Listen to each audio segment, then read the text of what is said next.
Hello and welcome back to another edition of the Heron Outlet. I am Austin Robillard, joined by Alex Winley and Andres, the producer, in the back. Welcome in, guys. We've got a good show leading up to Inter Miami's game against Atlanta, but there has been a lot in the works for this club. The last couple of weeks, we covered a little bit of a Generation Adidas Cup where the U15s went out in the round of 16. The U17s made it to the semifinal and lost to the eventual winners.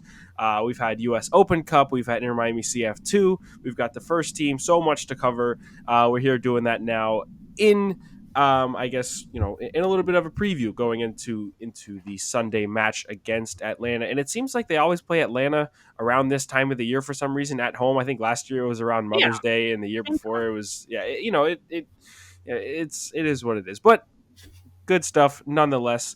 I wanted to just briefly mention you can go actually and check our full analysis out over on the YouTube channel in our rapid reaction, but briefly mention that Inter Miami beat Miami FC in the U.S. Open Cup 1-0, as I'm sure everybody knows by this point. But we haven't gotten a chance to touch on the U.S. Open Cup draw for the next round. I believe it's the round of 32.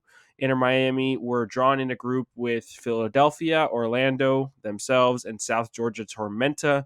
And luckily for Miami fans and everybody around South Florida, Miami were drawn not only as hosts for the round of 32 matchup, but they were drawn against a third tier side, South Georgia Tormenta FC, USL League One, which seems to be a favorable draw. Phil Neville keeps saying that this is another one of those banana peels or banana skins, whatever the term he's been using, kind of games. And, it's an interesting one. But something to note, too, before I ask you about your quick thoughts, Alex, is that Darren Powell with Fort Lauderdale CF played against South Georgia Tormenta multiple times last year. One of those games, I think, when I asked him about it, was a 4-4 game, which is pretty crazy. But when I asked him about that, if he was going to be like a scouting kind of person for the first team with Phil, he said he texted the gaffer almost right away, and they're getting to work on it. And Phil Neville said that his experience will come in handy too. So that's something good to have. You've got experience with a team that has a little bit that's had a little bit of a turnover. I think Darren Powell said specifically in midfield, but still a favorable draw nonetheless, but not something to take lightly there, right, Alex? yeah. I think U.S. Open Cup is always so tricky. Like last round, we saw multiple MLS teams fall. You know, the Crew's out, Chicago's out, and I believe another team. I think Austin FC. So yeah, it's tricky. And as you said, Georgia Tormenta FC. They're not a team to be taken lightly. We saw them play against Fort Lauderdale CF last season. They're a very good side, although they did have a lot of turnover. Like Neville said, he mentioned that Inter Miami, they're going to take this tournament seriously. So this could absolutely be a banana pill for Inter Miami, but at the same time, it's a very winnable game and a favorable draw for them.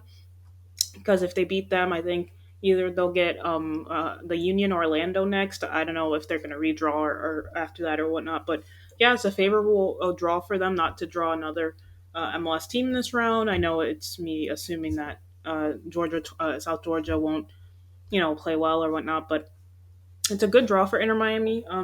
Yeah, it's definitely a beatable game, and it'll be at home in Drive Pink, so they'll have the home field advantage as well. So yeah, it's winner go home, and Neville said that they do want to take this tournament seriously, and I fully expect them to go all out on that one. Yeah, I agree. I think that even if it's, a couple of, like a lineup that we saw against Miami FC could be something around those lines, but I think that Phil Neville and the club are pretty dead set on trying to win this competition, knowing well and good that it is their probably only hope to get into the CONCACAF Champions League at this season, or for next season, I should say. So it's something to keep an eye on, and like you said, too, it's Drive Pink Stadium's first ever U.S. Open Cup match or any tournament-style match that the club has had, which is going to be extremely exciting for the fans, for La Familia. I believe the game is set to be May 10th around 8 p.m.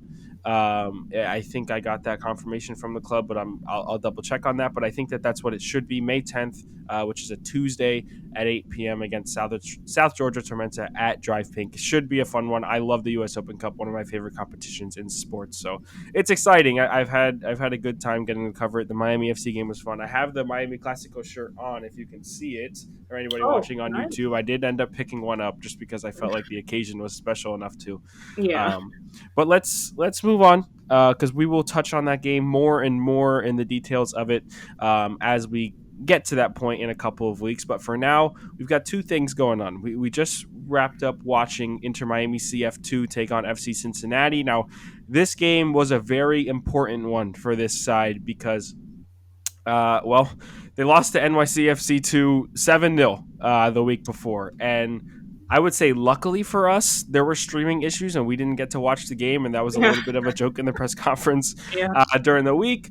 But listen, it's definitely a tough loss. There's not really much to say about it. That's kind of just what the mood's been like. And it was like, yeah, we need to take what we can from it, try not to take too much away, move on, progress, and get ready for the next one. And it seems like Inter Miami 2 did just that. Darren Powell's side put up a performance nonetheless. Not a great one, but there was a performance from them against Cincinnati when I think the game was being played in not Ohio, if I'm not mistaken. It was in somewhere else, but that's Yeah. besides the point. Um, it was a 1-0 win. Tyler Bagley scored an absolutely beautiful goal from about 25 yards out. But the performance, the lineup, Alex, what did you see from Darren Powell's side coming off a 7-0 loss and now getting to keep a clean sheet? It seems like this team is always on and off with the clean sheets or conceding a ton of goals. So the inconsistency has been consistent with them. Yeah, and I think that game was it definitely looked a little shaky at times, coming off a loss like that, your ego's bruised and it's difficult to get up to the speed of things again, but they did well. They weathered the FC Cincinnati 2 storm and Zulu Uega, excuse me if I butchered his last name, Zulu Uega, he had a couple of good saves to keep the Inter Miami CF2 in the game. He had a penalty save and a couple of good claims throughout the match. And yeah, I think if that goal would have went in and the penalty would have went in the first half, obviously it would have looked a completely different game. But then Tyler Bagley went and had this just crazy like FIFA esque goal where you just kind of put your foot through it and have a little curve on it. It was so nicely set up for him. He just ran onto it and just curled it at the near post. It was just a really cool goal to see. And yeah, they needed that win. They're back on top of the Eastern Conference again after that super bad loss. So it's they're back to good form in Miami CF2. Sorry, yeah, and for what that means for, I guess, the standings Yeah, would be, not only are there conferences in MLS Next Pro, there are divisions as well. And Miami are taking part in the Central Division, with the only other team that right now is pretty much close to them and probably going to overtake them is Columbus Crew 2, which I believe they got a draw against, if I'm not mistaken, in the first game. If Columbus Crew 2 win their next game, they'll go ahead on points. Miami will be second. Same goes for the conference as well. Those have been the two best teams in the conference. New England Revolution are still waiting to play a couple of matches. But nonetheless, it was a performance. They got the win. It was rough. It was a lot of end to end football. I would say it seemed like one side would have a barrage of attacks and the other side would have a barrage of attacks on the other end, and it was just back and forth, back and forth. Something that stood out for me. Well, we had Ryan Saylor make his professional debut. yeah, It seems like he can be a composed defender. Probably difficult for him to play in this sort of a lineup at the moment. Modesto Mendez had been getting really used to Ethan Harden. The wide backs as well were probably getting into a good form. They were all playing together they were starting together for a good run of games. So this is kind of a move that you just wanted to see Saylor get some minutes under his belt. Harden ended up coming in later on in the match, I believe, at halftime. Darren Powell did say that he would be on limited minutes, and so too would Edison Azcona, who had, I thought, the best game for Inter Miami CF2. the guy is a workhorse. The guy is an engine. The guy is very technically gifted. Edison Escona loves to be on the ball, loves to take on defenders, loves to try and find a pass that can be threatening or even just dribble and threaten himself. It seems like he can be a good player as long as he continues to develop in the right ways, and that's something that stood out for me, especially from a first team standpoint. But yes, Inter Miami CF2 get the result nonetheless, 1-0 because of Tyler Bagley. And they're looking back to be on, hoping to be back on form after the 7-0 loss. And hopefully they can just push aside and not have to remember for the rest of the year. With that said, though, Inter Miami CF1, the first team, should be playing. I don't think there's any bad weather, although it has been extremely windy, so those kind of conditions could make an impact on Sunday at Driving Stadium against Atlanta United. Alex, your initial thoughts on the matchup before we get into injury report and everything like that? I mean, Atlanta has seemed to be a formidable opponent time and time again. I believe the record between these two sides have been 6 games, and it's 2 wins, 2 draws, and 2 losses for each team. Uh, Pretty crazy, but it seems like Atlanta, for some reason, at least as of the end of last year, has had Miami's number. But going into this game, they've had Brad Guzan injured, Joseph Martinez is injured, still trying to figure things out on the offensive and defensive side of the ball. What do you see from Atlanta as an opponent in this match? They'll be tough. You know, Atlanta always gives Miami a difficult game, but yeah, I think Miami's in a bit of a good, they're in good form. They're in a good run right now. You know, Campana scoring. The team offensively seems to be progressing a bit more. Atlanta, they're always a difficult opponent, and you know these 1 o'clock games are always so tricky because of the weather and whatnot. So I'm just I don't know. I think it'll be a tough game for both sides. I think the weather is gonna make it a bit of a slog. I don't think it'll be a high scoring game or anything. I think you know Atlanta they're also missing several players due to injury. Rad Guzan, unfortunately, he I think he went out with an Achilles injury and he'll be out for the rest of the season. And a couple other players that I have to we'll get into it with the injury report, but yeah, I think Atlanta they'll be tough. You know, they've got that precedent. They're going to want to come down here to get a couple of points. They're sitting fourth in the Eastern Conference, and they would obviously want to continue climbing. So yeah, I think it'll be difficult. They put six past Chattanooga FC during the U.S. Open Cup. Then again, there it's the U.S. Open Cup, and it's a lower league side, but that's an extraordinarily impressive performance. But Miami has been doing well, and the center back duo of Mabika and Lowe, they've been doing super well. So yeah, who knows? Who knows? It could end 0-0, 1-1, or Miami can get the win, or Atlanta. I don't know. I think it's probably more evenly matched than we think. I know people want to say, oh, Atlanta for the win, but this isn't the Atlanta United of old. They do struggle as well. So it all depends, really. I think it depends on I a want lot of to things. I want to talk tactics with you though, because there's no Gregory in this match, and we've also seen a center back partnership developing really well. We also now have Gonzalo Higuain back. So from back to front, Alex, I'm going to pick your brain on what Phil Neville tactically and lineup wise should do. So what we've seen in the last couple games is a back four. It's been more of a 4-3-3. This back four has consisted of Damian Lowe and Ame Mabika for the most part. And out wide, you've seen Christopher McVeigh at left back and DeAndre Yedlin at right back. Now, it was a little different for the U.S. Open Cup game as there was a little bit of rotation, but at the end of the day, it ended up ending the game like that. So this is something that I think Phil Neville believes is his strongest lineup. Christopher McVeigh out on the left at first gave us some worries, but it seems like he's really eased into the role, especially with defensive duties being asked of certain midfielders and even left wingers. So what do you think should be the key here? What have you seen from Mabika and Lowe? Does he just go about it in the same way and try not to break any of these four guys up? Yeah, you don't break that up. Atlanta, they have a lot of tricky players. Moreno, Almeida, they'll be the ones to look out for. They're extraordinarily good dribbling, passing the ball. So, and we've seen with the center back duo of Lowe and Mabika, they are susceptible of having balls in behind, and maybe playing a bit too high and not getting back enough. So if Miami needs to be careful with that, because Atlanta, they could easily play a through ball in between them, and it could spell trouble for Miami's back line. But if they play in the mid block, keep it compact and try to hit them on the counter like they did against Seattle. I know it's a very reductive thing to do, especially, I don't know, you're a home team and you want to have more of the ball, but this team, they're just not really built to play possession soccer.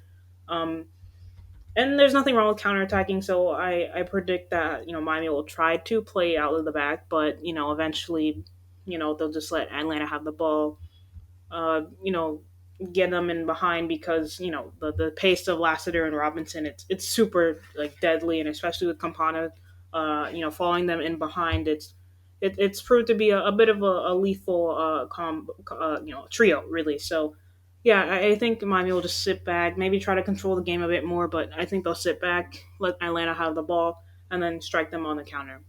Now, what do you do in the midfield then if you want to go on and play that style without Gregory? Because he is suspended due to yellow card accumulation. Yes, we are only 7 or 8 games in. It's a little bit ridiculous, but that's the type of player you're going to get with Gregory. We all knew that that was going to happen. Um, Mo Adams is probably going to be the guy that's going to play in that role to replace him. Jean Mota, possibly Robert Taylor again in the middle, other than him playing out on the wing as we saw against Miami FC before he was dropped into a midfield role. Is it going to be Jean Mota, Mo Adams, and Taylor? And if so, how do you go about using those three in a midfield that doesn't have that sort of same style aggressor and pressurer that Gregory is? Um, I don't know. I think Mo Adams, he obviously he's not as good of a ball screener as a Gregory, but I do think he can do that job a bit well. I know when he does play, usually he's alongside Gregory, so he's forced to play a bit more advanced. But when he is the lone six, I think we talked about this. Yeah, I know you are a little apprehensive about him playing as that lone six. I do think he can do a job if his job is just winning balls and then pushing them out to other players, similar to what Gregory does, but maybe not as advanced a role that Gregory can sometimes push up and whatnot.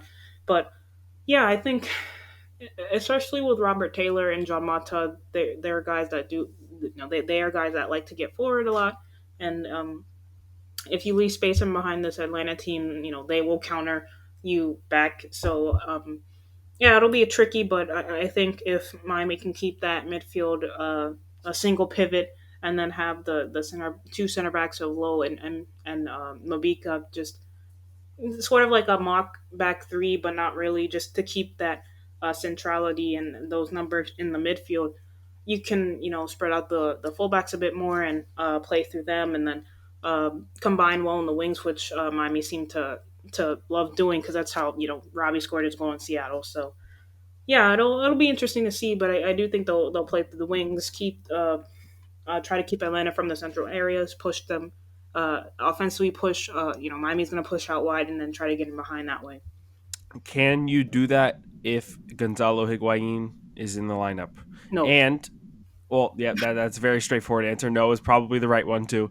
And do you think that he returned to training along with Karen Gibbs and Victor Ujoa, and so now the question remains: is Phil Neville going to put Gonzalo Higuain in the lineup? Now, I'm pretty sure that we're probably both in agreement that the front three, it should be a 4-3-3 with the midfielders we just named, and then also Robbie Robinson, Leonardo Campana, and Ariel Lassiter as the front men.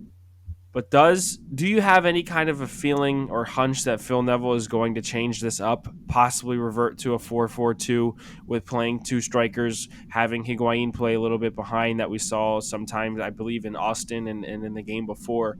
Can those two play together, and why do you not want them to play together? Because I think I know where you're going to go with this. No. Gonzalo genuinely is past his time. He's with Campana scoring and being a different sort of profile player. Higuain, he's definitely. Yeah, he's just not it, really. He's not quick enough. MLS is a physical and very quick league. Like I said, Campana scoring, and it's just Yeah, he just doesn't fit really. Maybe coming off the bench when Miami needs a bit more possession or whatnot. But now, no, I don't think the two striker duo up top. It sounds good in theory, but it never worked out. And then Campana and Higuain would occupy the same spaces, and then that would Campana would struggle because of that. So yeah, it just doesn't work. And I know a lot of people want to shoehorn Higuain into the lineup because he's Higuain and look at his career, but it's I think Miami is past that. Maybe he comes off the bench, playing him as a 10. It just doesn't work because he doesn't have the work rate for that anymore. So no, I hope not. But Neville did say Campana was starting on during the post game conference after the Miami FC game. So yeah, and I don't see him switching formations to drop Lassiter or Robinson. So I don't think Higuain will start. Maybe off the bench, but I don't know how much of Phil Neville is trying to put up a front to not only the media but to Atlanta United as well, because yeah, they want obviously them to think that Higuain has the chance of playing, or is it true that Phil Neville is genuinely considering playing Gonzalo Higuain? I'm not sure. I was skeptical on the knee injury thing anyway, and I just think that he's had to have fallen out of place within this team. I mean, they've won 3 games on the bounce without him, right? yeah, And you look at that form, and you think of the guys that they're doing it with. They've never needed a true creator in the midfield to accomplish that. They've never needed a number 10 or a Gonzalo Higuain style number 9 to accomplish what they've been doing. It's been dead set on heavy and hard work rate in the midfield, towering center back pairing, and wing backs and wingers that can get up and down the pitch and lightning fast speed. That's what it's been built on. And also, actually, I should say it's been built on Leonardo Campana being in the right position multiple times here and here again. Like it's been that's what it's been. It's never revolved around a central midfield role who needs to be a creative playmaker.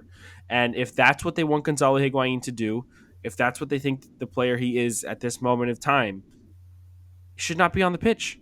I think that there's no reason for him to be on the pitch. It hinders your chances to go on and get 4 wins in a row for the first time in club history. And against a team like Atlanta United, where I think that they're probably going to control the possession, you need players, at least 3 in the midfield, who are going to put in the effort to try and win the ball back, or at least man mark and put pressure on a team that's going to hold the ball in the middle. And with Gonzalo Higuain taking away one of those numbers, whether it's John Mota or Robert Taylor or Robbie Robinson or Ariel Lassiter or Mo Adams, it just becomes an issue. And if you swap Campana and Higuain at this time for him to be a true number 9, I think all hell would break loose. I think that literally the fan base would turn on Phil Neville in an instant. And I know he would never ever do that. He literally said that Phil Neville, specific words, said Leonardo Campana is undroppable. He said that on Friday. So that would obviously never happen, but those are the things that you have to think about. And where does Gonzalo Higuain fit in this team? And a simple answer for me is that he doesn't. He doesn't fit right now. And until you need a lifeline, there's genuinely, in my opinion, no point in having him on the field minute one. There's no point in doing that. So that's just my opinion. That was also your opinion. But let's move on from that and into what can happen on Sunday. I like to do predictions. You know, I love predictions. yeah. And with this, I think Miami's going to this game with really good form. Campana is going to probably bag himself another goal.